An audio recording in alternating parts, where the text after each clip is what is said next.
I just wanted to, I know it's silly, or maybe silly, but I wanted you to use a spiritual microscope or something. And I know you never validate, hey, you reached there or whatever, but I feel, because I just wanted you to do that because you never get a chance with someone who's in front of you. And so, but no complaints at all, because life is beautiful. I can even talk with other people on Satsang, write about it. So somewhere I feel is a mind being too smart with the right answers. You also said you don't need any explosions or enlightenment things. It's can be just. But somewhere I feel that there is a shift in perception. Maybe it's still missing something. It's like, yeah. So I thought I just Thank you. come in front of you. Sorry.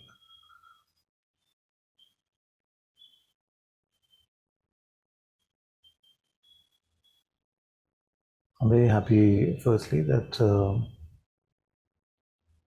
the insight about which we are speaking, I have no doubt that that is apparent to you.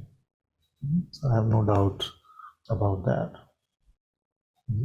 But also I have to say that that is the easier part of the bargain. And through God's grace, Guruji's grace, I feel that in the way that satsang is shared, it is very hard to miss what is being pointed. Of course, if we are driven by the mind, we can create many ways to miss it as well. But the more difficult part is the bhakti part. You see, it's the gyan part I'm not concerned about. Even if something is confusing, I feel in a few sessions we can just, that's fine. And I'm not at all worried about that. Listening to your reports and seeing how you are, I feel that the insight is not at all something to worry about. Now, it's good you asked this question, because what happens in the insight is we see that there is just the self. There is just the self. So who then is left to remain as the bhakta? Who must come into servitude? Because there's only the self. You see? And that's why I'm happy that you asked the question, because the one who asked the question is the one. You see? Which is not a representative of awareness. You see? So that one is not a representative of awareness. And I've done a deep exploration into this in the past and gone through all the scriptures, and at least I'm pretty clear that the insight cleans up 99.999999% of the personhood, the ego, the persona. But that 0.000001 must be brought to servitude. Otherwise, that one has the ability to reinvent back into 100%. You see, from that 0.00000, it may take on a different color, and usually the color of what that it wants to take on is the spiritual achiever, the one who has got it, the one who is enlightened, or the one who is free. You see? But my job is to prevent that one from taking that flavor and to move it in the direction of head bowed down, constantly in servitude to God, in love deeply with God, and available moment to moment to follow His will. See, in all of satsang that day, most of satsang that day was about that. So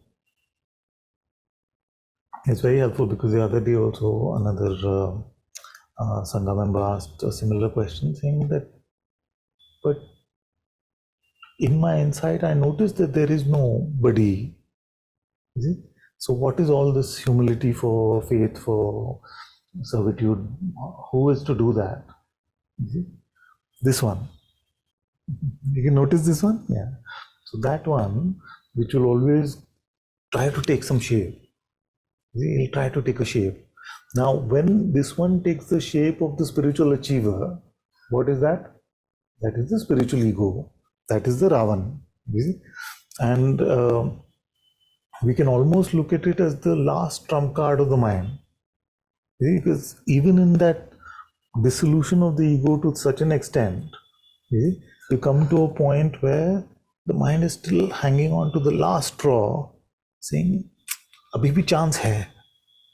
Isko, let's make them proud about what they have achieved."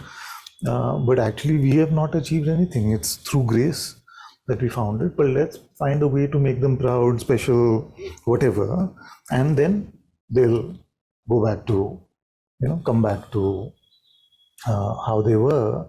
But in the new mental conceptual framework, which is filled with spiritual words, filled with spiritual understanding, but the fragrance starts to go missing then. And it's not necessarily an instant process. So we were discussing earlier that it may be something which takes shape. It may take shape over decades. You see, where that virus is just festering, and it doesn't seem like a full-blown infection till it becomes apparent. You see, and then what happens is that because it may take decades, we are by then masters at using Advaita or using spiritual language to avoid looking at that, saying, no, but I'm just the self. But I'm just the self. This is happening to nobody. So that is why,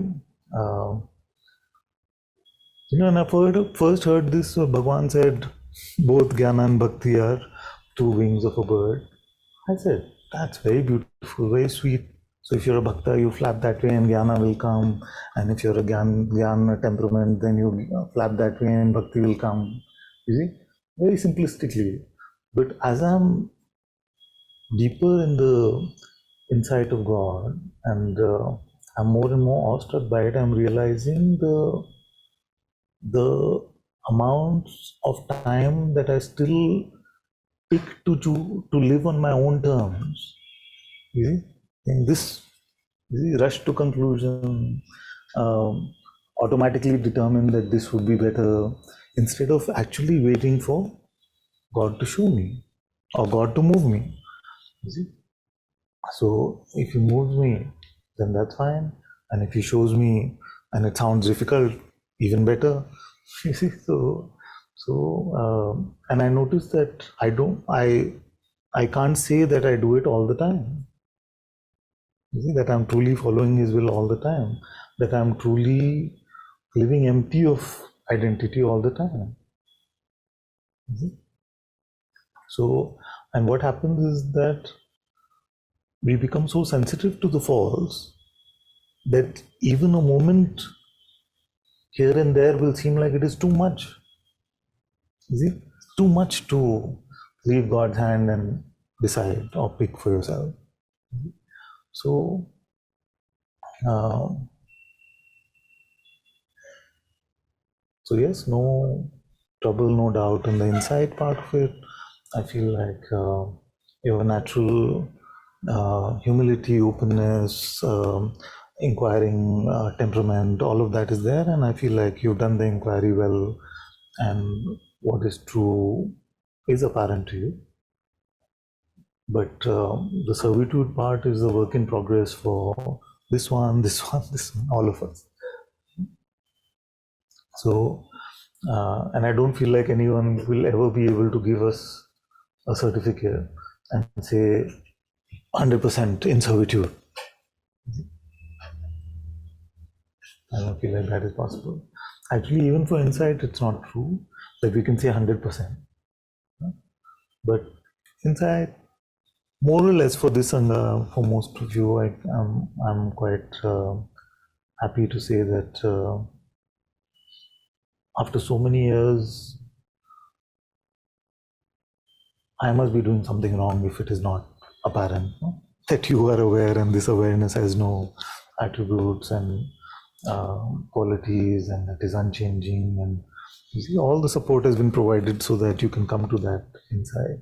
So I'm no trouble with that. And even in servitude and praying, luckily here, I mean, we grew up in a family where we used to pray all the time. Even now, all your pictures are there on my shelf, and every day I pray. And I also feel that it's grace that's bringing me. So every time I come back after long gaps when I'm traveling, it's like, thank you for bringing me here. So I feel the trigger also was because I think even in earlier satsangs, even yesterday you stressed that it's apparent for me and it's so great and I can feel it living in me. Why can't you see it? Why are you still distracted? You should be like, and then in my mind, like, if what he says is true, I should be jumping in joy and much more. Like, I mean, as a person, I don't get too excited or too. So when the mind tells to myself that for you, it is supposed to be normal. And so these answers keep coming. But I also realize, or other scriptures talk about it, in this life you got to get it, otherwise, even Moody Baba says, try to do it when your body is warm. And if there's something wrong, when you're developed India, there's all this karma and all that stuff. So if this is not the life for it, then take it. Give me another one quickly and get me there. I don't want to waste it. So I just felt I just should open it up with somebody. Very good. So this one, who doesn't want to waste it, also will want like a risk-free life. So, and it can be very simple actually. Radha was coming on the auto rickshaw. She felt like she wanted to sing out loudly God's praises. Then she happily sent me that report, and then the self-consciousness came. It's like, what will he think? What will people think? I'm just expanding on it myself. So I said, okay, now if that is God's will, yeah, no, but I'm scared to do it. See? So it can be these small things which I mean by risk. It doesn't have to mean that my neck is on the guillotine all the time. Because sometimes in these small moments, that when Kierkegaard said, no risk, no faith, this is what he means. Because God can guide us in any way. See? Now, the mind has a very useful tool called denial. It will tell you, who I nahi what.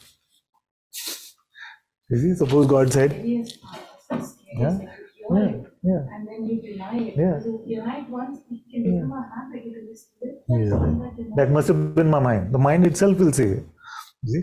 So you get the guidance in your heart. You see? And are you fully available for that? Or what is the boundary of your faith? And be very suspicious when immediately your answer is there is no boundary. Okay? That means you need to contemplate deeper, because even the highest sages had a boundary. See? The extent of what they could instantly surrender to God, sometimes would need some deep contemplation on their side to be able to say yes. So if it's so that's why uh, I get a bit suspicious when it just seems like everything is too fine. Like everything is too fine. Like there must be something we are risking still. Because the one who wants to grasp is happier to grasp more and more, but not happy to risk, not happy to give up. You see? So we can just use this as a contemplation and say, if while going back home from satsang today, God said X, I would not want to do it. What would that X be? Or what is that list of X? What is that list of X? And that determines my boundary as a true bhakta, as a true servant of God. Then our spiritual life becomes full and full of fire and authenticity. We've gone from a self-serving spirituality, which is saying, what am I getting? Am I getting it? Am I getting it? Am I getting it? Is this fine? Do I have peace mostly? Is my family happy? Is it into that? How is my life in servitude to God? So in that one, if I say one of the things is God said, leave everything and go to the Himalayas. Yes. I would say no. Yeah. Now. But God is telling you. Is it? So where is that spot where we become the arbiter of good and bad, of better and worse? That I know better, even though you're not saying I would doubt it is from God, even if it is clear it is from God. You say, no, that's too much. See, I didn't sign up for that. That's very important to be able to highlight for ourselves. So, like that's why the Abraham example is very, very potent. God said, sacrifice your son that you had with such great difficulty after waiting for 25 years.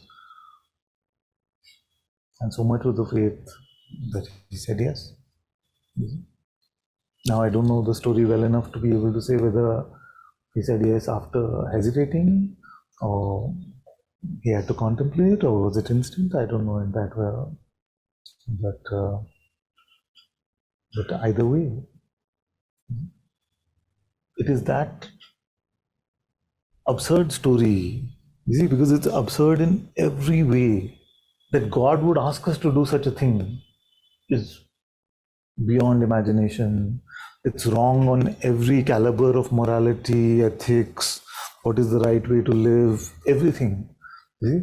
So really, just contemplating that story brings, so if you say, no, I can't do it, it's morally wrong. See? Then we are saying morality is higher than God. You see, it determines what we have determined as God for us. And is it God himself? So this is the beauty of this. And when we hear things like we must just follow God's will all of the time, yeah. I was speaking to a friend, Amrinder, that you probably know. So I was very fiery with him because we rarely meet. So I didn't want to make it just a nice meeting and then we don't meet for 5 years and then another 5 years have gone. So I told him that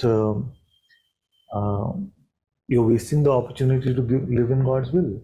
And Guru Nanak Ji said that Hukum Rajai Chalna is the most important thing.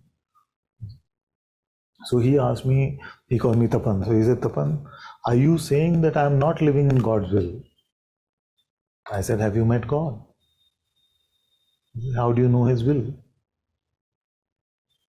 So many people have just conveniently used the notion that everything is God's will to just say, yeah. You see? And although everything is God's will, but everything is not God's will. So everything is God's will, And yet, there must be something why all the greatest sages and prophets have told us that we must follow God's will. If it's just happening on its own, they won't tell us, no. It's like the sages telling us you must keep breathing. But it's happening on its own, no? Or you must keep beating your heart.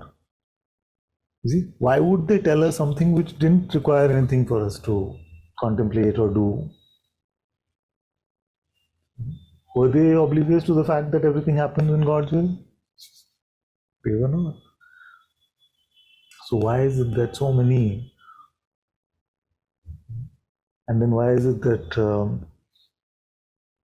every culture, every religion, every tradition, we we put those who were willing to do anything for God's devotion on top of the pile in terms of their holiness?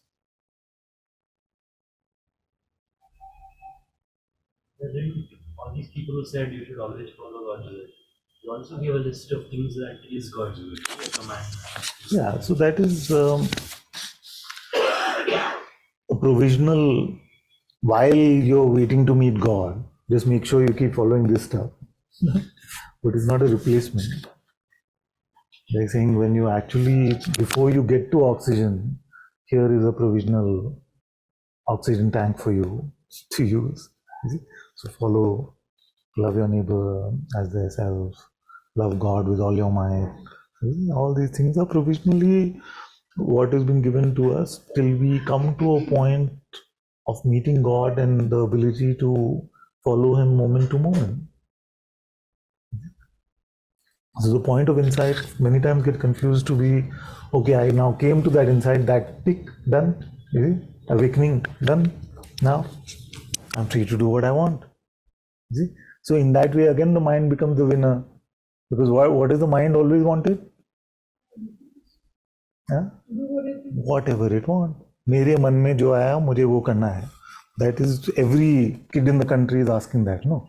And in the world, in their language, is saying, whatever comes to my mind, I should be able to do that. That is freedom for me. Nobody, nothing should stop me from doing whatever I want. They don't realize there is no such thing as I want. You see? So either we want what the mind wants or we want what God wants. You see? There is no other signal coming to you, no? Besides your mind and your heart. There is no other information saying, oh, no, that third thing is what I want. You see, so even when we think we are living on our terms, we're just living on the mind's terms. You see? So we have to be in servitude either to the mind or to God. You see, and the sooner we accept that, the better it will be for us. So the pride gets squeezed out of us. That actually we are in servitude. Now the master you can pick. So Father, from last few months, from moving from armchair spirituality to the thing that hit me hard is the denial bit, and especially last satsang when you mentioned about prayer also can be, mind can use it like denial, Advaita denial, and so I saw something here, and it felt like an excuse to. It felt like a complete Advaita excuse for sure, and You'd rather sit and worry about it than pray about it. yeah, that how I can mean, the mind ask, will not frame it like how that. can I ask? But that's what the whatever outcome is the highest will, God will do. So how Correct. should I so that, ask for it? that means there is complete end of worry, no? Yeah. So Is it? Wait, so, slowly. So If that is true, that what is there for me to ask? Everything is your will. Then no worry, anxiety about anything. But it uses that conveniently just when we are about to go to God with our worry and say, please, God, help me with this. You see? And then, no, you stay with me. We'll worry about it. We'll come to some solution. I didn't say worry about it. We'll resolve this. You see, we'll come to some solution. So, Father, what I want to ask or rather clarify here is that my mother is an extreme, like she's very religious and very devoted to her practice of prayers and rituals and all of that, and which is like a, like this. There's been a little tussle here, regarding servitude, prayer, and using prayer as an Advaita excuse also, because like my mom would just push me, okay, do this havan, do this, do that, constantly, like you should do puja. So in a way I realize, and that's like a trigger to me, because Puja or Havan to increase God's servitude to us or to increase our servitude to Him? to us, like, so Exactly. obviously it does not So it's wish appeal. fulfillment and Yeah. ways to get Him to follow our direction. So it just does not happen from here, and it's almost like a trigger sometimes that, like, mom, like, I do my own way of prayers and everything, and it's but nevertheless, Father, it just made me stop to think that somewhere, as Father is trying to, push us to servitude and always be in God's will and prayer and God's presence, is somewhere in her own way, my mom is also saying to keep at least reciting his name, or keeping him in my mind and heart, like, Okay. but it's not the same, right? Because we understand that's more of a wish fulfillment, ritual based spirituality, or rather, which does not happen from here anymore. However, I find it, I This don't know is if the- you can this- clarify if there's a little arrogance. God will tell you. That's what I'm saying, that there is no decision you need to make. God can tell you. To follow God's will is not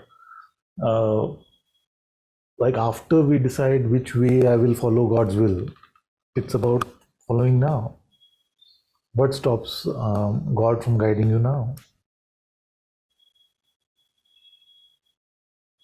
This is the reason why I'm refusing to answer all Sangha questions about what to do for the past week.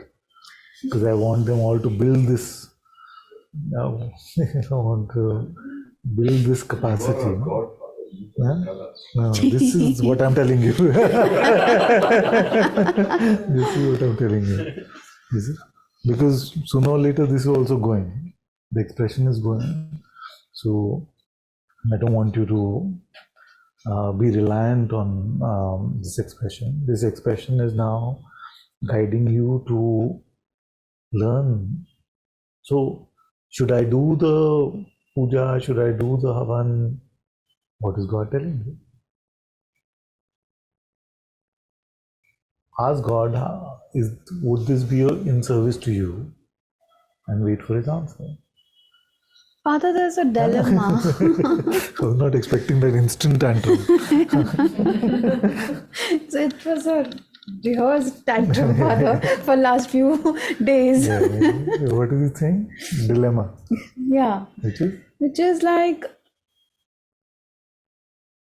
what's coming in between is my need to obey my mother's, like if she You says, need to not obey, you mean? sorry? Need to not obey, you mean, right? No, need to obey whatever she says. You have a need to obey whatever she says. Yeah. Okay. So like if she says that do, so I would do, but something in my heart is like, I would do it because she's asked me So to what do if it. God's will aligns with her will? That's what, Father, It's that's scary. the dilemma. What if? Then to she'll win. No. So Father, I'm not able to put it Okay, across, say I think. again. Let's try nicely. again. What is it? So What is the worst case scenario? Just paint the picture. What would happen? if I don't follow what Suppose you. her will, Huh. then she would get okay, so really the upset. worry is that. Father, But somewhere you're I saying feel, you're not doing it already, right? You're not chanting or praying in her way. so I do. I start to, as she says, and then Father, something here is very rested to not go into that act of doing it. You know what I mean? I Yes. rather be quiet and just sit. And then, she's saying japo a mala, and it just happens, and slowly it just falls back into here. and then I feel there is some sense of, am I not following God's will because my mom might be just saying it through his mouth, and am I being arrogant about not trying to follow? Yes, but that I'm solving it, no? In the sense that you don't have to speculate. We don't have to speculate anymore about what is God's will. We don't even have to be scriptural about it. Although if it is not apparent to us, then let's be scriptural about it. It's fine. We can meet his will moment to moment. And that's okay. So what to- would happen if you told your mom that God has told me do or not do? She would say, ऐसा थोड़ी होता है. He's like, अपनी convenience से करते हो. But you don't know what he's going to say. Is that scary? That should be a bit scary. What is in his will?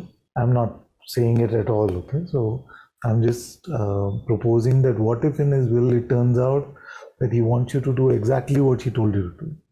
Yeah, Father, Yeah. that's the whole dilemma. Yeah. So if they can do it, Then let's not do it because mom has been saying.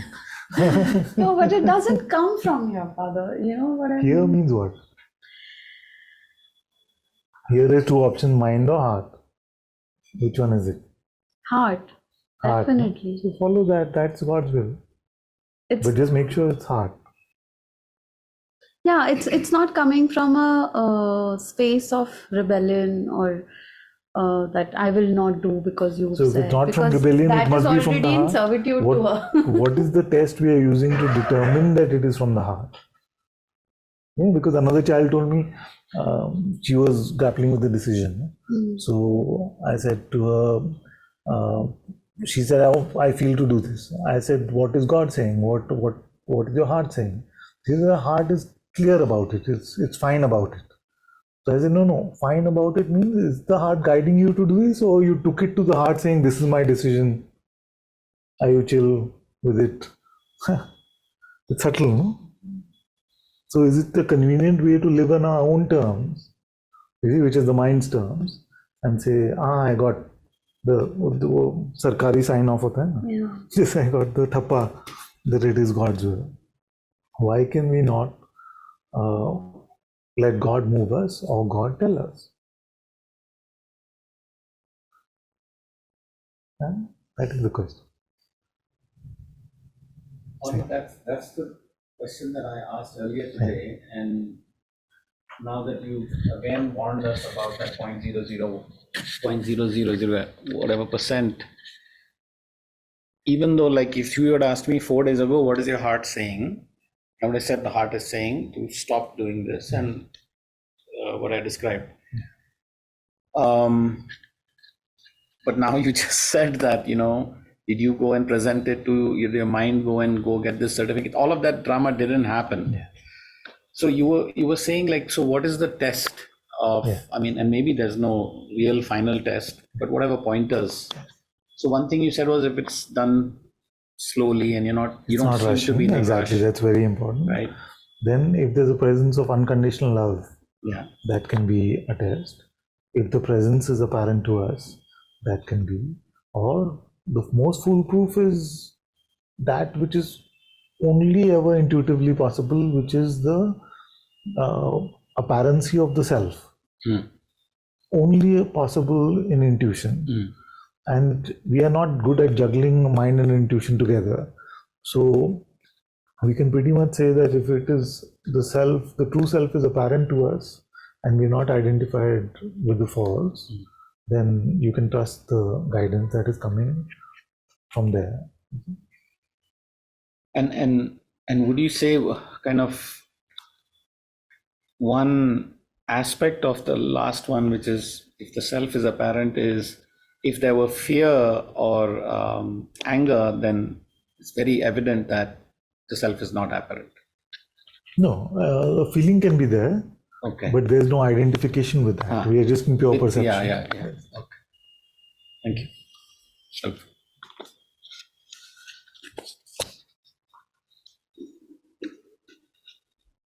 I think not fully resolved, no?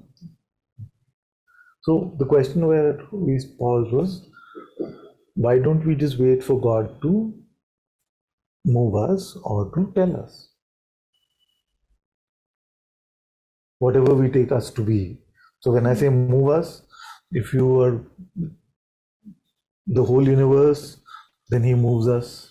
If you are taking yourself to be the body, then he moves us.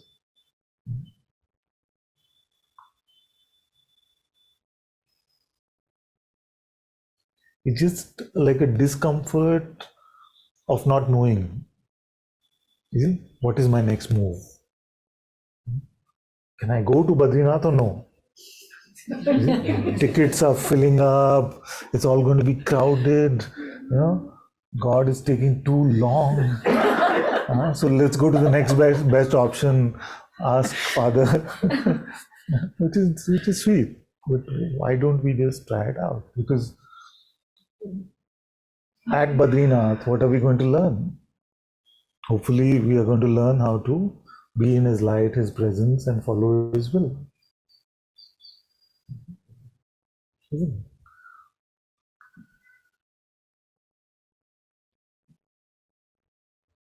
The mind rushes us. Says, this is happening. What are you waiting for? Waiting for God. There's no better way to be than empty for God. Because how do we wait for God? We cannot wait saying, tell me, tell me, tell me, tell me, tell me. Then there's no space for Him. So we can only wait by being empty for God. Isn't it? So that without that emptiness, and God is never in a rush. In one wave of His hand, He'll make all the buses empty or full. Not even, He doesn't even have to wave His hand. So, Father, but the thing That is, even be. God is. We know it's true, is what I'm saying. Yeah. I know that is true. Yeah. But then when the mind rushes us, you see, or events, oh, this one is asking, that one is asking. Yeah. Yeah. Let them ask. So, Tell them I'm waiting for God. Father, but what if God is not in a rush, but Oh, like my time is running out and God doesn't know. God is just happily sitting. He's timeless. He's beyond time anyway. not rush at all? उसको क्या फर्क पड़ता है? But the external factors are in a rush. No, do it Is now. there anything Respond. possible and he doesn't know?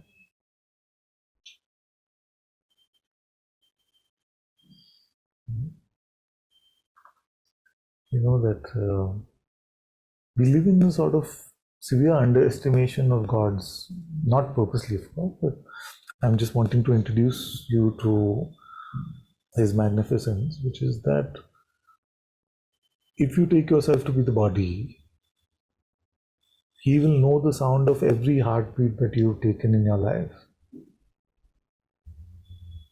Every breath and its duration and intensity, He will know. Do we know ourselves? Even if we take ourselves to be the body, we don't. So it's not an intelligence that we can compete with at all. The amount of grace, mercy, sheer intelligence which makes this universe function is nothing for Him. So we must never get this idea that God doesn't realize my situation or urgency. He realizes you much more than we can ever do. A memory is nothing. The whole of time is laid out in front of God to pick from.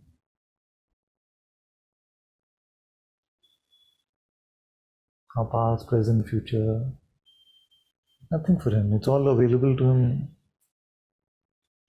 in the instant.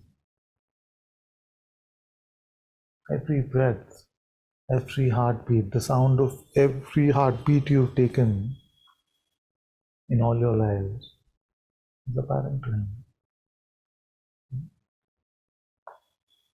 So we don't need to educate Him about our situation, never. We can do it in a childlike way, it's fine.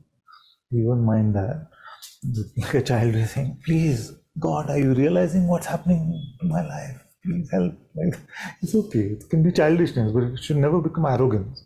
That you don't know what's happening to me. Then who knows? This unreliable memory and our mind's interpretation, that knows. If he doesn't know, it never was.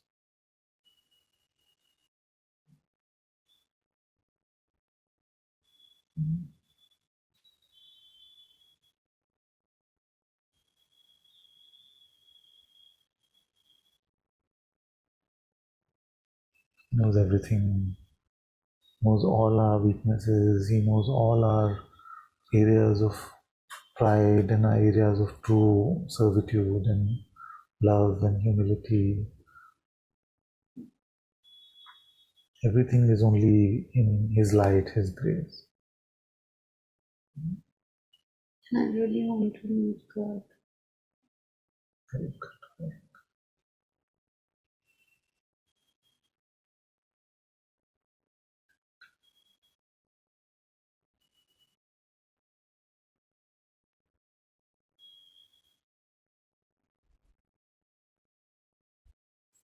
We have to play this game somehow to hand over what is already his to him. Somehow we have to play this game, even though we understand it, that all is his. Nobody has come to an Advaita Satsang and not understood it here.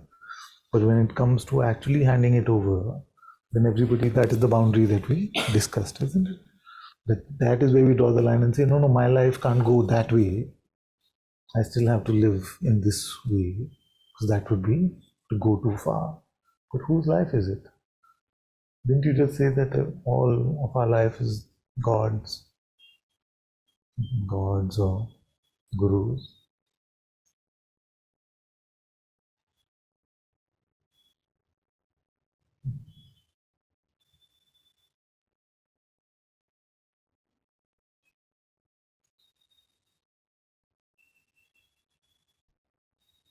Who has made sight that we can see?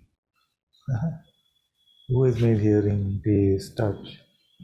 Who has designed all of this beauty? A scientist can talk about a lot of the hows and the journey in time and things, but what is the intelligence that guides all of that? You can say it's evolution. Okay, where did the intelligence for evolution come from?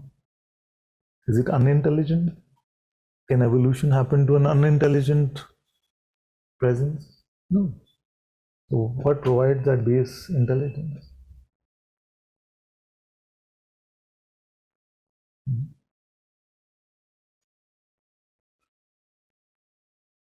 So, this is the human folly that we've taken the non-important, non-relevant, non-existent one and given it primacy, and we don't spend time to meet the glory of God. It's much more than our mind can imagine.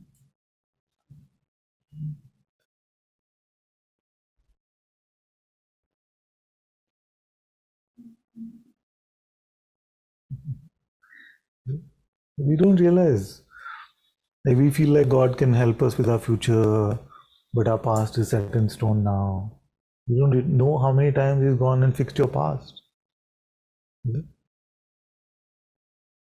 Past and future is nothing for Him. We may not even remember because it's removed from our memory. So our idea of God is very limiting because we have learned to limit everything. You see, we made it very linear. We feel like only when we pray to Him, He hears us. He's unaware of what's happening the rest of the time. He is the consciousness which is there. Who knows you better than your own presence?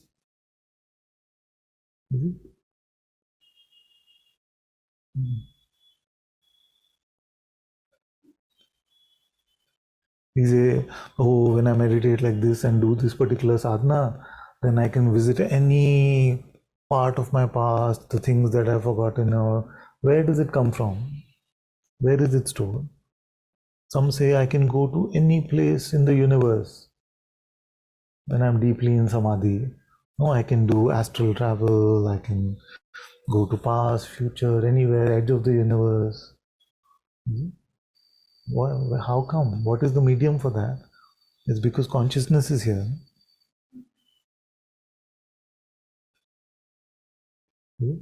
So usually, of course, I don't talk about these things because they sound esoteric, and then some mind can get attracted to having experiences like that and things like this. So I want to keep it very clean and for God. But because we keep it very straight, it does not mean that we have normalized now God or regularized Him.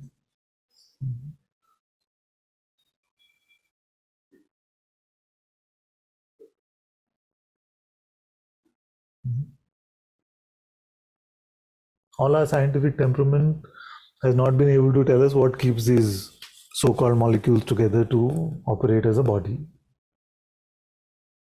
According to them, it should all be just falling apart. Many of us in India, and I'm sure you've heard this, they say Krishna lives in the 16th dimension. Can any mind fathom 16th dimension? And why would they just say it randomly like that? I mean, when they came up with this, there was not scientific research on 4th dimension, 5th dimension. Somewhere they got an intuitive insight, no? That the universe is much more than what we are presently perceiving.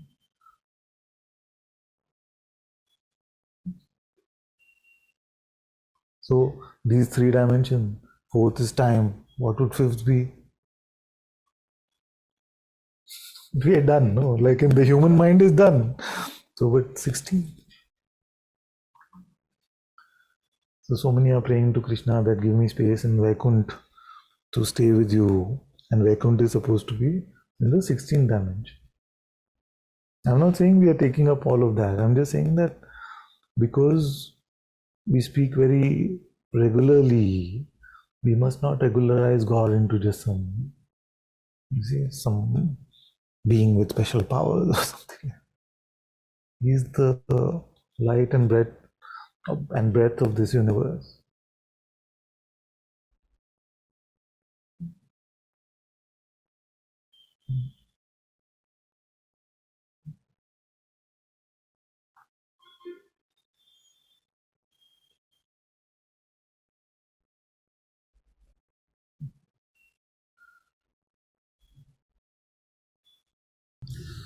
Sorry. One thing I've noticed in this confusion of heart mind is when we are here and we come up with our narrative and then you chop it and say, okay, what does your heart want?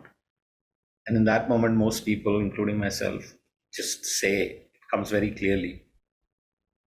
But when you're kind of on your own, the back and forth is so much that the chopping instrument is not easily available. I happened to be in some kind of a workshop where they made people in that workshop sit opposite each other and look in strangers' eyes. And like one of the questions somebody asked me who I didn't know was, who are you pretending to be? That was the prompt that was supposed to be asked. But I didn't know that was going to be the question. And when I'm looking into that other person's eyes, just the truth came out. And if I would have asked that to myself with full honesty, I don't think it would have been as obvious or easy. So I'm noticing that over here also. It's when you look at us and ask, that it just comes out. So we need a hotline is what I'm saying to you. You have one.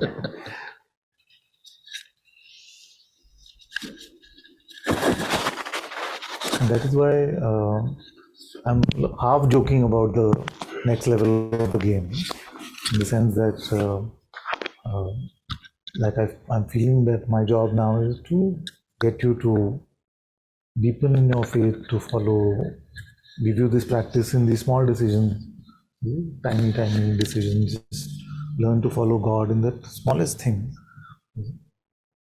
we believe that we must only follow him in the big decisions of our life. We must not waste his time in the small thing. No, moment to moment he wants to guide you.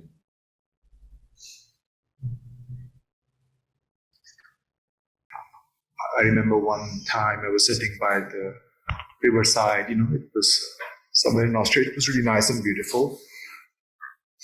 I'm just sitting there, now looking at the sea.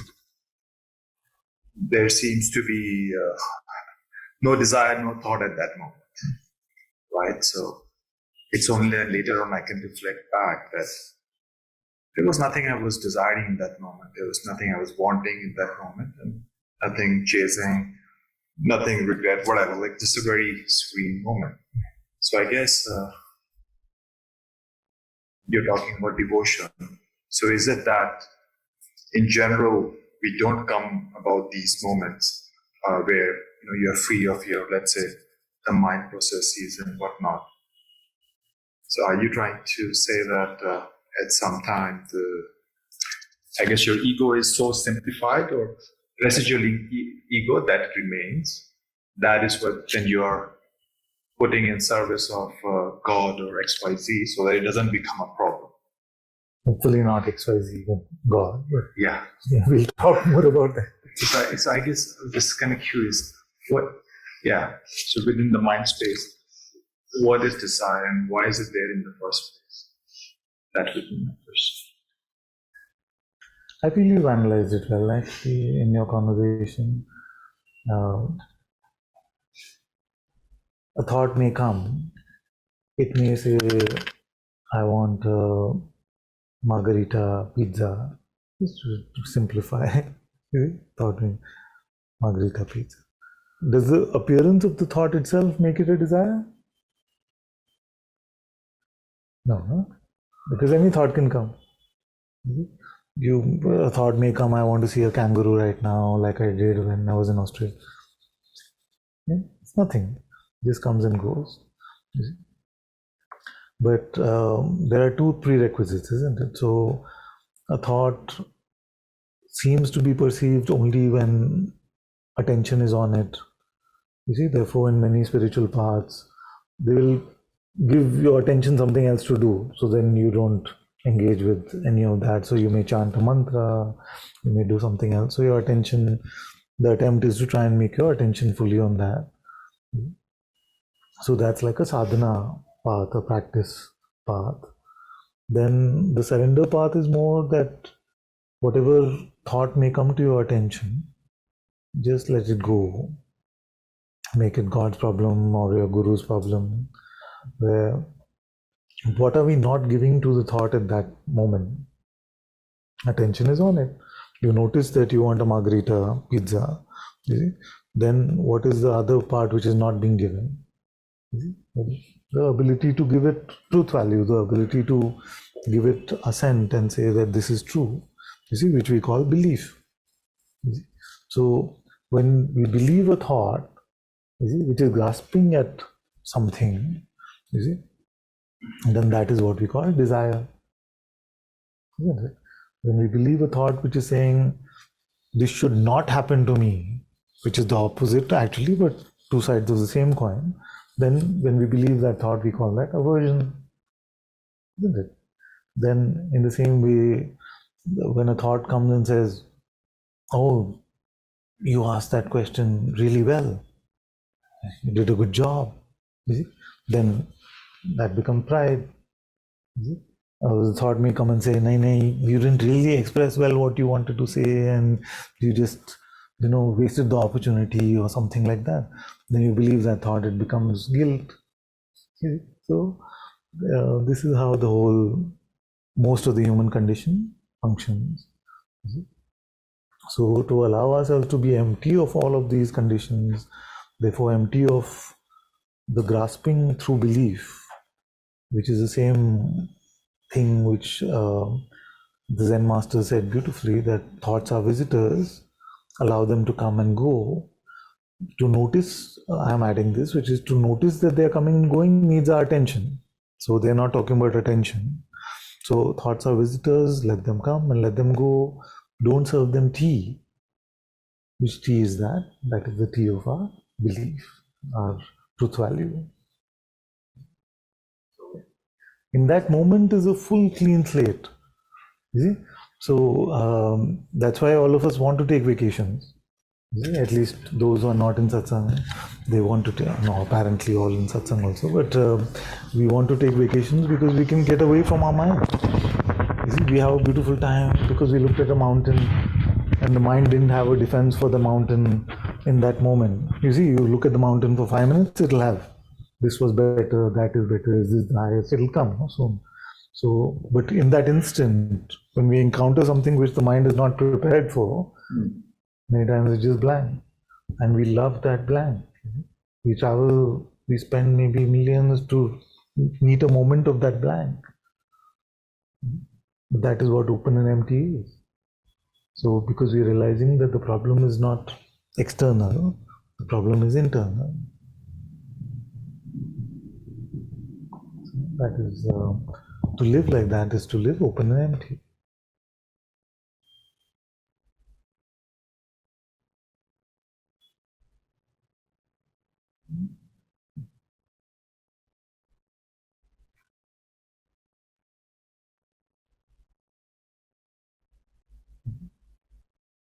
So how does open and empty overlap with living in God's will?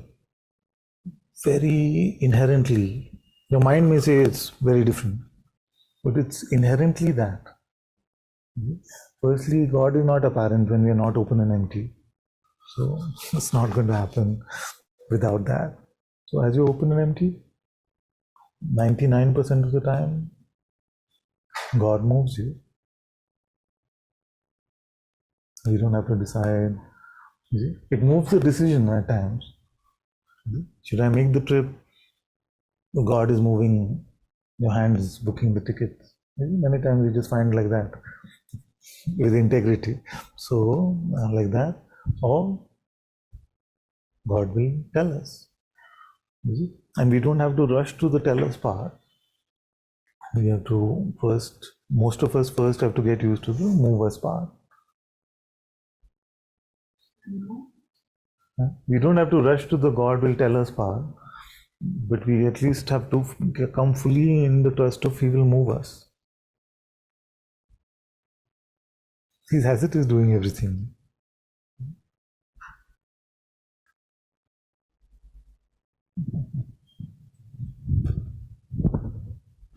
And there's a question, will you reignite the spark in my heart? I have no interest in playing out any other stories.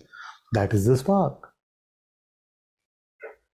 You have no interest in playing out any other story, then that is the igniting of the spark. That means the glimmer of light is already there. It's already there, it is calling you, because only when that is there we leave all our stories. Otherwise we hang on to at least one. We need to hang on to something. So we can only leave it all if there's maybe at least a sliver of God's light being apparent to us. It's always there, of course, in full force. But when we are clouded under the narratives, it seems to go missing. So follow your heart, and like this, it will take over your whole life.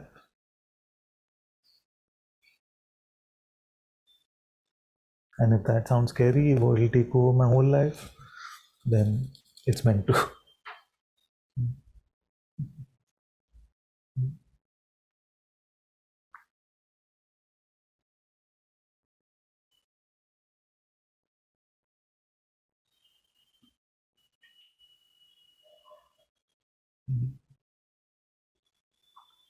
So really then our life becomes, to paraphrase JFK,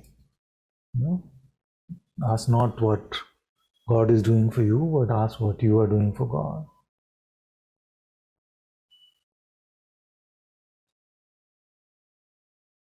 How can you do something for God?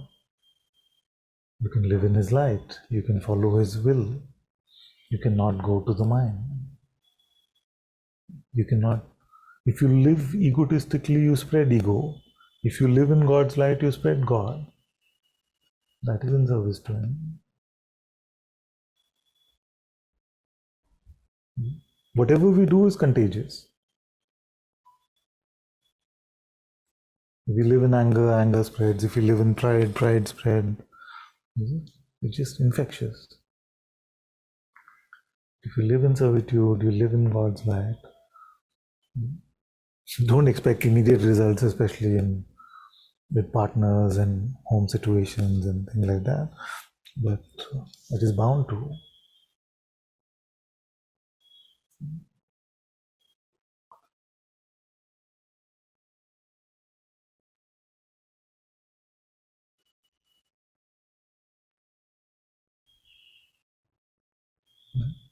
And the thing is that for most of the world, it may seem far-fetched. No?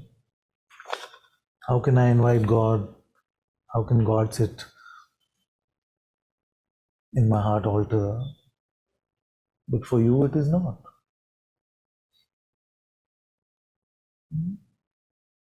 It's not for you. At least to empty yourself for God is not far-fetched for any of you. And if it is, please talk to me.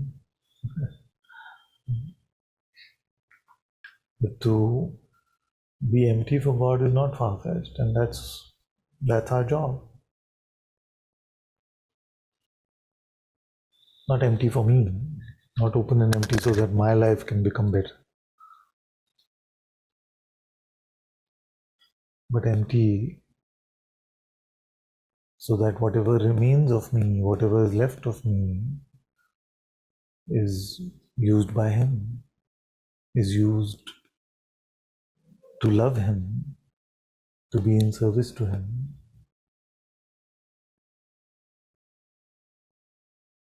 to follow His will.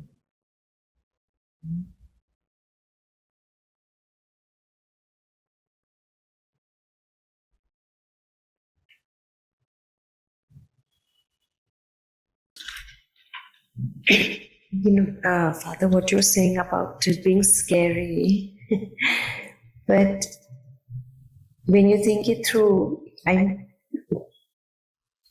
feel that it's far more scary after you on the path, especially after insight. It is impossible. It's very scary to be without this. That is far more scary because I feel then that I would just be going through motions, and then clarity comes in a very deep way, and there's no questioning then, there's no question. It's very beautiful what you're saying, because the texture of this, like faith, is very elevating. I don't want to say joyful, although it is joyful in some way, because then we'll start grasping at joy, but it's very elevating versus the texture of anxiety and fear about me is very degrading. So when we are truly with integrity, making ourselves available for God to use, that's we know in our heart that that is elevating. But when we descend down to, as Guruji says, the gutter of the mind, say, what do I want? Then that's very degrading. So I've been imitating Golem from Lord of the Rings, like that. It's a representation of that. My precious. And it can take anything. Even enlightenment, it can take to be that, oh. That's why that one, instead of making it a precious belonging for that one must be brought in servitude while there is time. Because if that one starts to sit on the throne of the enlightened one, big trouble. Big trouble.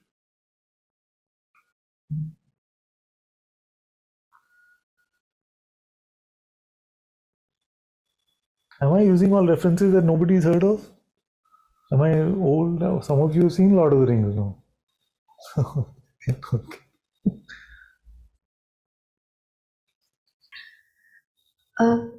Father, if you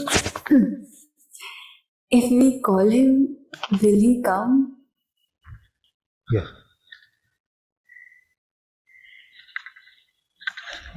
Will you accept the answer without any more but, and, if, or? Then retain that, just remain in that innocence. If you call him, he will come.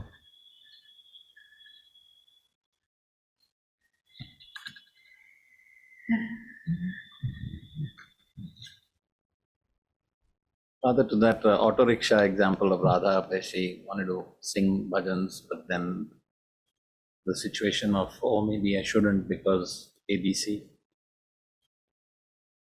Is it usually the case that the second thing that follows, which is the checker, the but, the if, is usually the mind, or that also is rigged where Yeah. the inverse That's a could good be point. true? Actually, the transition the other way is mostly very immediately perceptible. In the sense you can immediately get a sense of that, Yeah. that contracting sort of thing. So that one is not as troublesome. Yeah. Is that initial to, to, to be clear. Just to go from that, like feels like a complete spaciousness and naturalness, and suddenly when the mind comes, you know,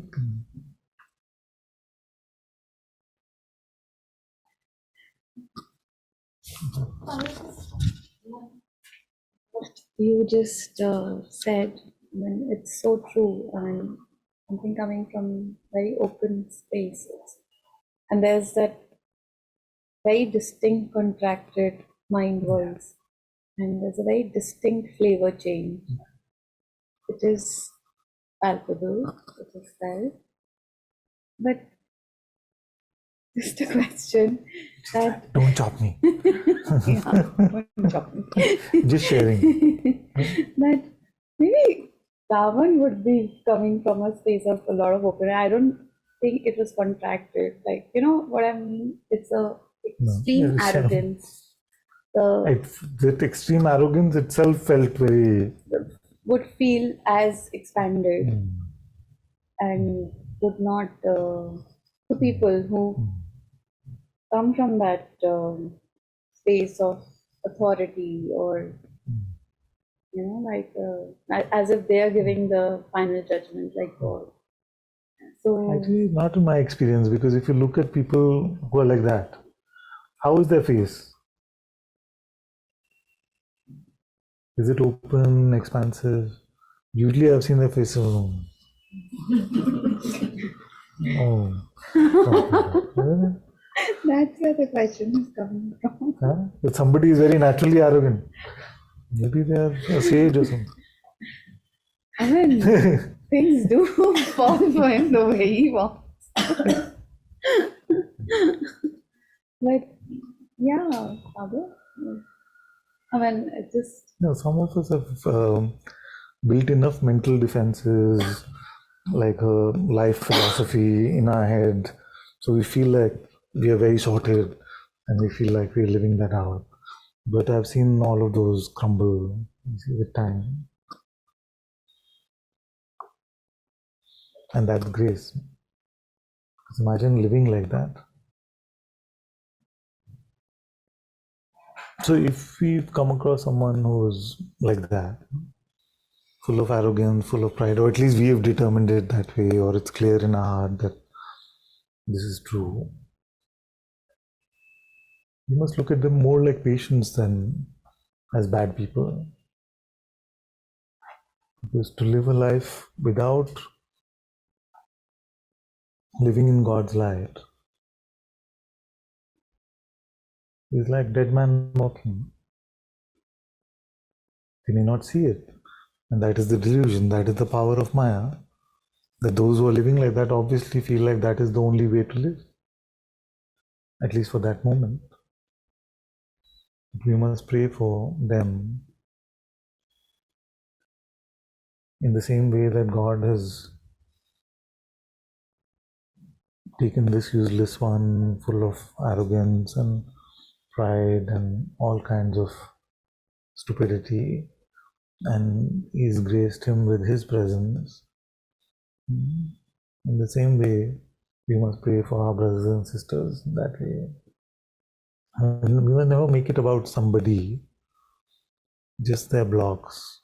This is just what stops them.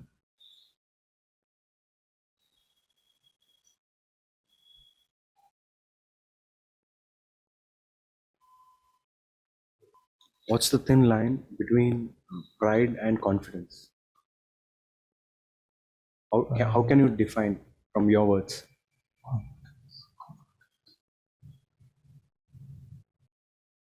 If you cross the line, You're it's saying pride. that on one end of it is a good thing and the other end is a bad thing. Like, just because I don't want to have pride, I mean, you start What if you had neither?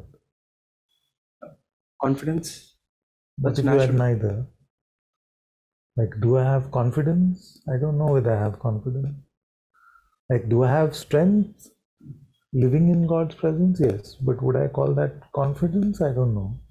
For example, Because the now confidence also sometimes sounds like I forget how foolish I am, which I don't want to forget. So maybe it is not,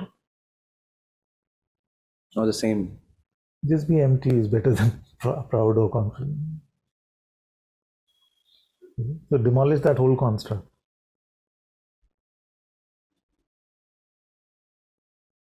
Certain things come naturally to everybody. For example, when you sit in that space of your heart, things flow through you. Now we can call it a satsang. Now for an artist, it's something, music or sketch. Whatever. At some level, they know that is happening through them, right? And they're aware of it. That can be put in the bucket of confidence. I'm just saying, like, where does this, because if you, even that is a mind which says that no, I don't want to even acknowledge that I'm good, or rather, because it's a thin line. The minute you cross, it's here. But just because we are sitting in satsang, right? Now we might take another stand stating, oh, I should not even acknowledge, or I should not even know that I'm good. Or you get where I'm coming from?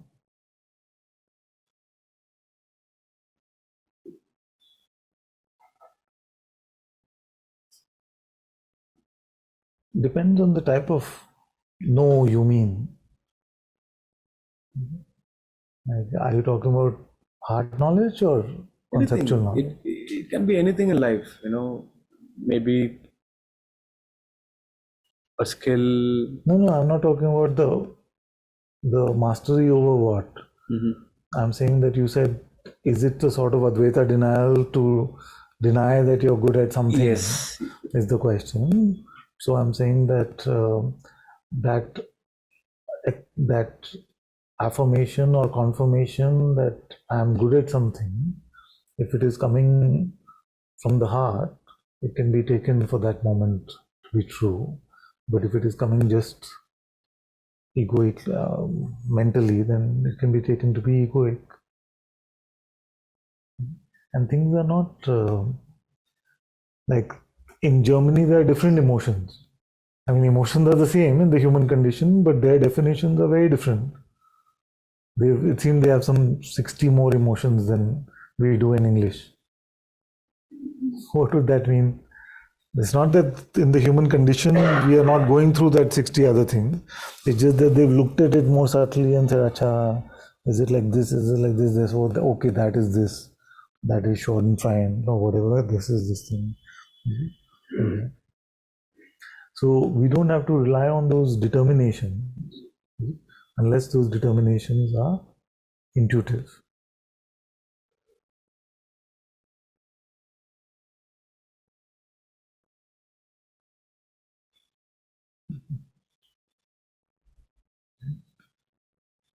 Because the way it plays out can be very different.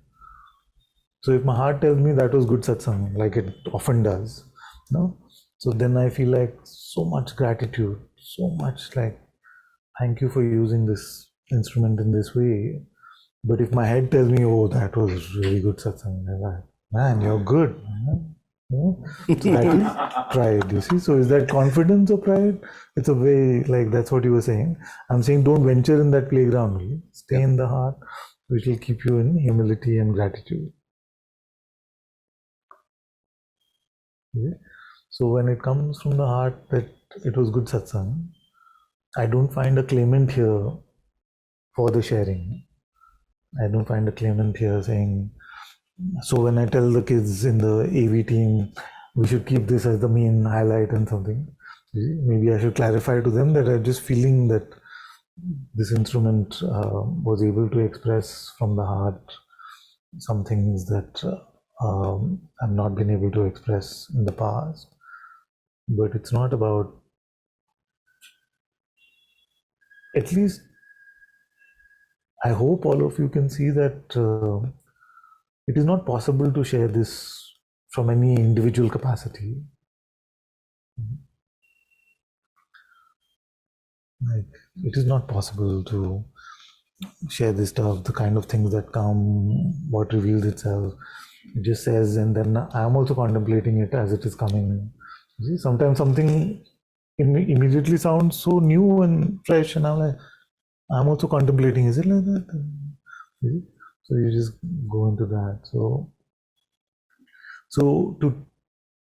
to take credit for what emerges in satsang, of course, in any part of life, but in satsang would be the stupidest thing that the mind could do, like most absurd sort of.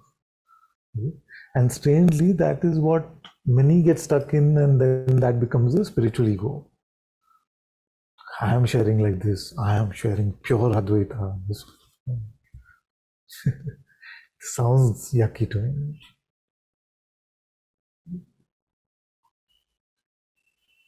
So in the way that we started this, I would be very careful even of that confidence. Yeah.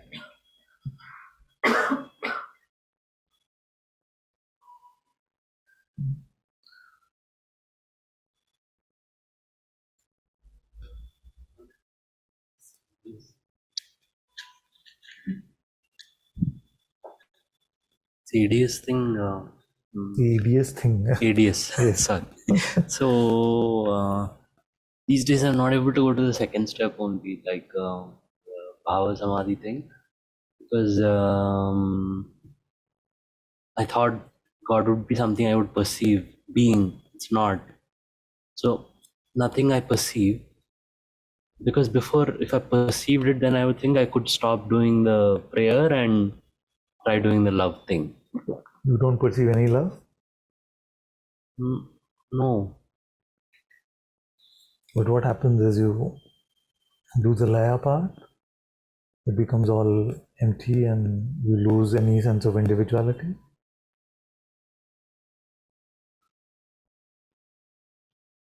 Nothing like that. No. I'm just doing it, and there's some peace kind of thing. Yes, it's there. But it's a peace that is not loving. Love is also there, I think. Yeah. I don't mean to corner you. I know. Sometimes the mind creates these sort of situations where we feel like we are stuck with something. But if you notice that there's a peace after the chanting, and then use that as love. That's okay.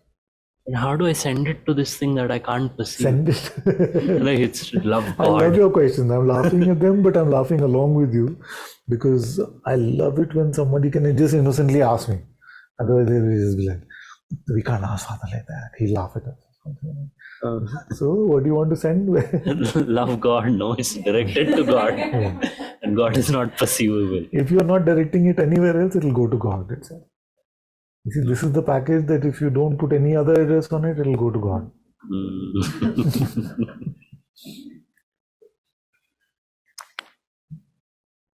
And actually, it's even more beautiful that you could direct it anywhere, but as long as it's not based on conditions of how they are to you and how they behave with you It's not, it's clearly unconditional. So whether it's to your brothers and sisters of the world or it is undirected, it goes to God, as long as it's unconditional.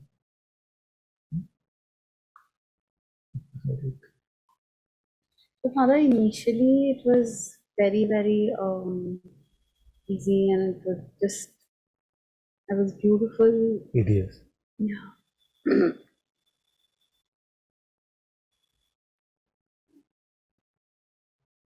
I mean, love and silence and everything was very easy. Then, Father, it became like a practice. Like it became, and then it just started feeling very distracted. Like, you know, after one time, it would just, the mind would just go somewhere, and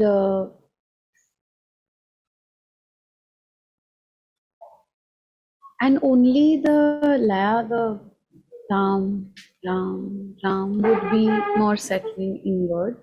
The uh, the initial bit would be very, Initially, everything was happening. So Vikalpa, yeah. Nirvikalpa, everything. No, Father, it was very like Natural. within natural, like, you know, it And now it was, just settles on the chant and the.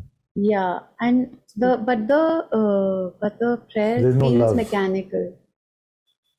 In a sense, love is there, but it feels mechanical to.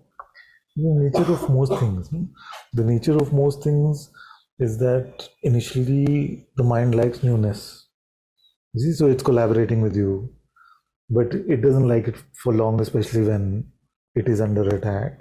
So when it stops being new, then it starts to feel bored, irritated, distracted, all of that.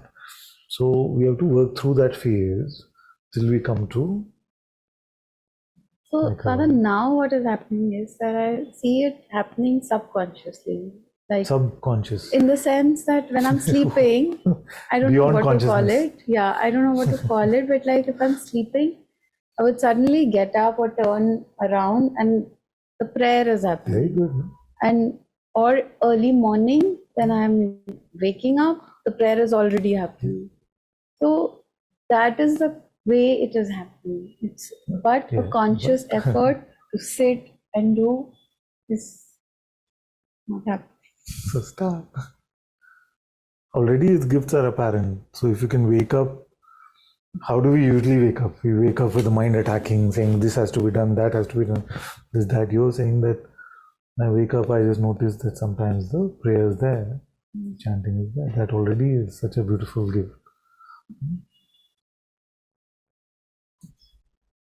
Sometimes there is a sense of void or emptiness very constantly that keeps coming.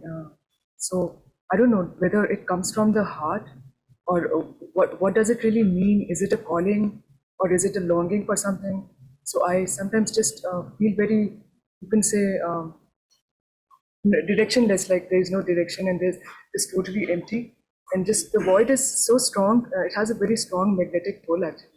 So it just feels that, and there's no, like, even whatever stuff I'm doing on the external world, Yeah. it seems there's no meaning in that actually, and I'm just being sucked in that void or something. So I don't know where is it coming from, or what does it really mean, or is it okay to have to be getting something like that?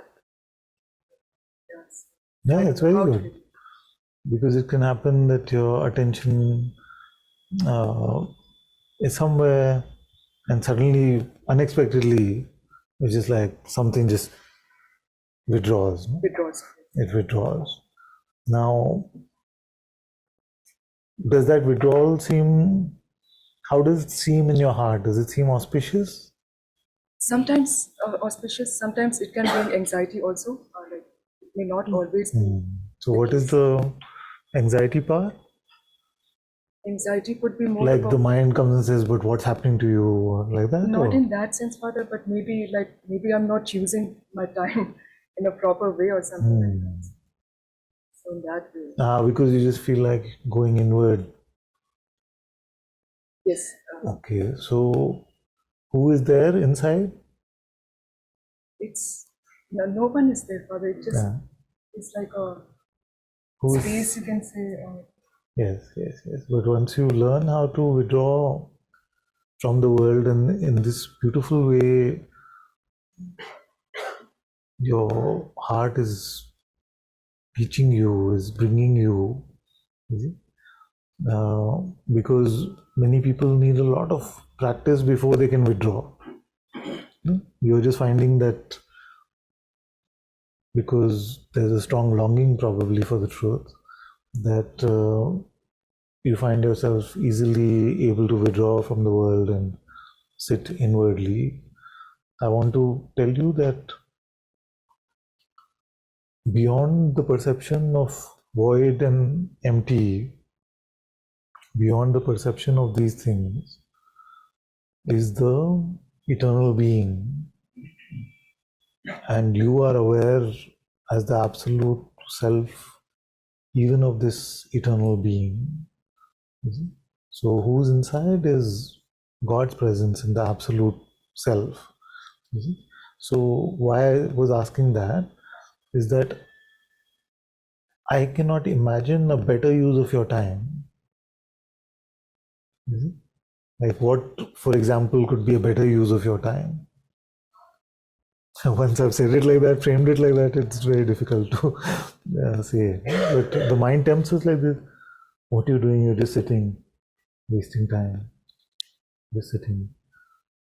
But Guruji, after he had his awakening with Papaji, for many months he was just sitting. After I came from Thiru, after meeting Guruji, for many months I was just sitting. And the mind came with the same thing. You're just wasting time. Family was starting to get worried.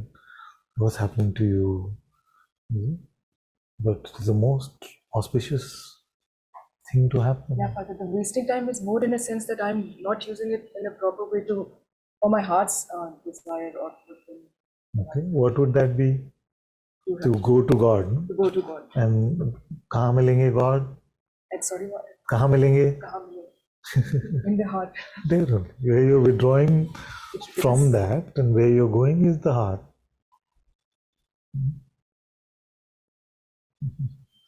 Keep going like that and then ask me often, like give me a report. I'll make sure that it's not confusing you or Yes. distracting you. Sure. Thank you.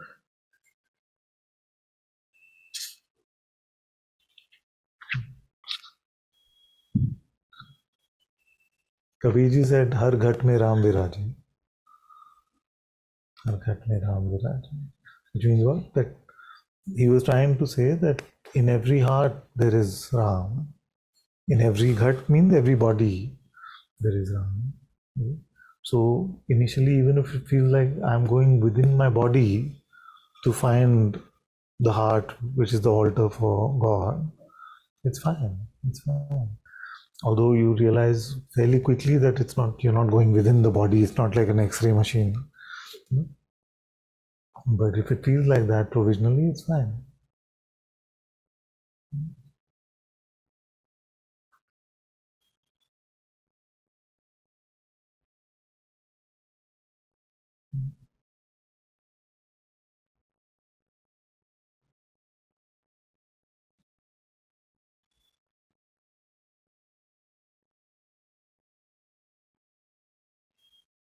It's very, very, very rare to meet God in its universality without meeting God in the presence in your heart.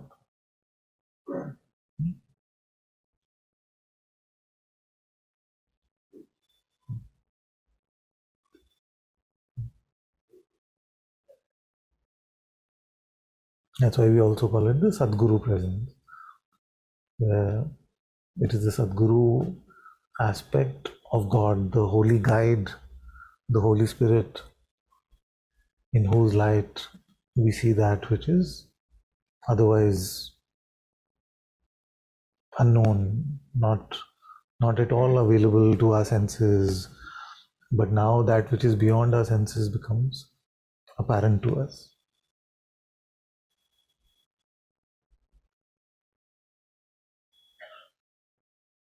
As you pointed out, Father, the one who was asking, this one needs to be in servitude. I see a lot of that here. That one that sees a lot of that. Yes. Because what you're saying is that I'm concerned about that one. So That's that the one that is Satsang. concerned is to be kept in servitude. Yeah. The seeing itself is not the problem. But the question conveys is that there's concern about that.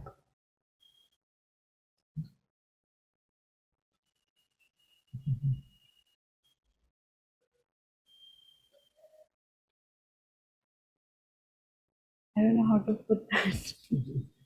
But yeah, So whatever you have, make that available for God. You don't have to pick and choose. You don't have to say, oh, that part is gone because of insight. That me is no longer there, so that is fine. The rest of it I'll put. No, everything. Everything. Father, as we are on the path of truth, in this hall, the rule of part of being on the path of truth is totally different. When we go out of this hall, we get merged in this world. Well, When we start dealing with them, like I am nowadays facing 4 or 5 civil court cases, and for past many few years we were just going smoothly with the paces, and some results were coming in favor, some are going opposite. We are dealing actually with duplicators. They have got our trademark by giving bribes, and the one main case is on the edge of like the main judge who is taking the trial in commercial court. He took the bribe, a big bribe, good amount, and the order he passed, it was like the opposite party has narrated that order, and we are just user of that trademark for past since 1973, and he passed such a order like the duplicators are the owner of that trademark. Sometimes the heart still wants to go like on the way we are dealing. Mind tells us like you have to deal with them the way they are dealing now. So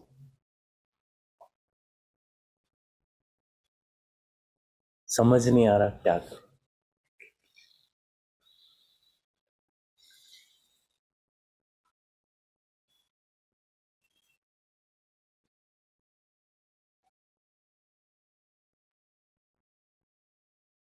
it's a tough lesson because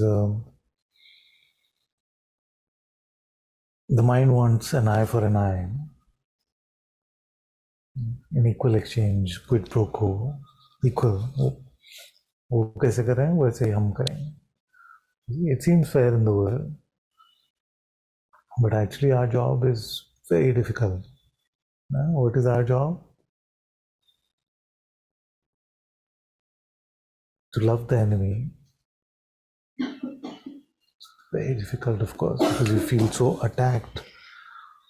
Can we love the enemy but hate their sin? Hate their sin means that which is blocking them from living in God's light. Pride, arrogance, greed, all those things may be there. So how can you bring that sin to light, ask for God's guidance for that? But all of everyone here is our brother and sister. Some are more misguided than others, some are more full of pride than others. So I will give you two options. Either follow your heart and whatever it is saying, or lose the case. The eye for an eye option is not there. Okay?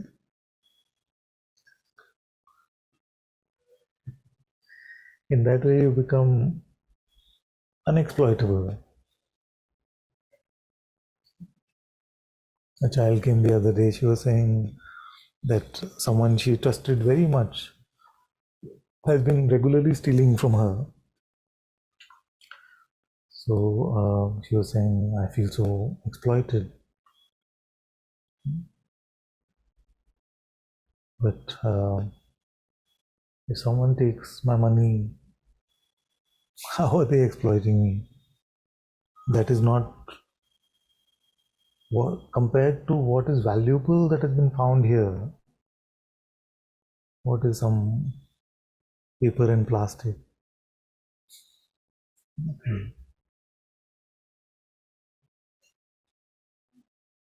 How will anyone exploit me if God lives in my heart?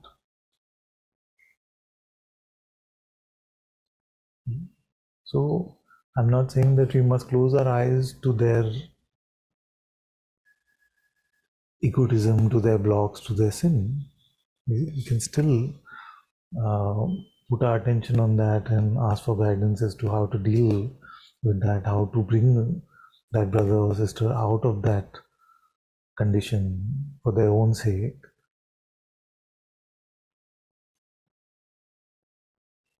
But do it out of a love for them.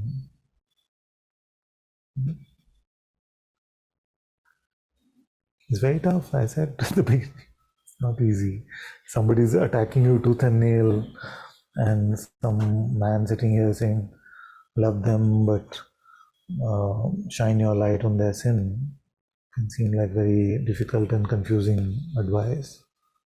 But try it for a week. Inwardly send all love and all blessing. Say, may you heal from this condition. May you heal. You also told them that? So try it. She told me that she lost a case and something crore, something. I said, okay. So I said, okay.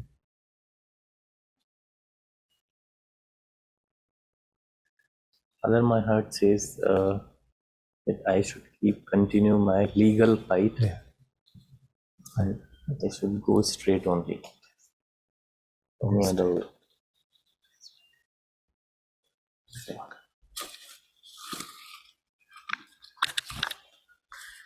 If they succeed in making us like them, then that is the infection I'm talking about.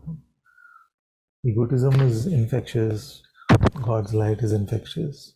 So if their actions, if their mindset, if their pride, if the way they are makes us believe that we have to become like them, and it always starts off with, I will be like them with them.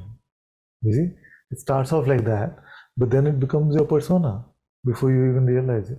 You lost your innocence, you lost your openness, it just became like them, and the mind is winning, the mind is laughing.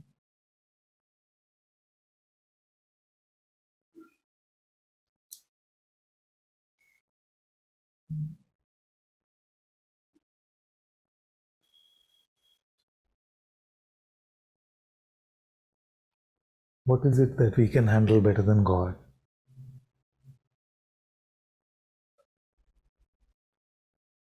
Cannot find that thing. There are many things that we want to handle because we are scared of what will happen if we give it to God. This I want my way.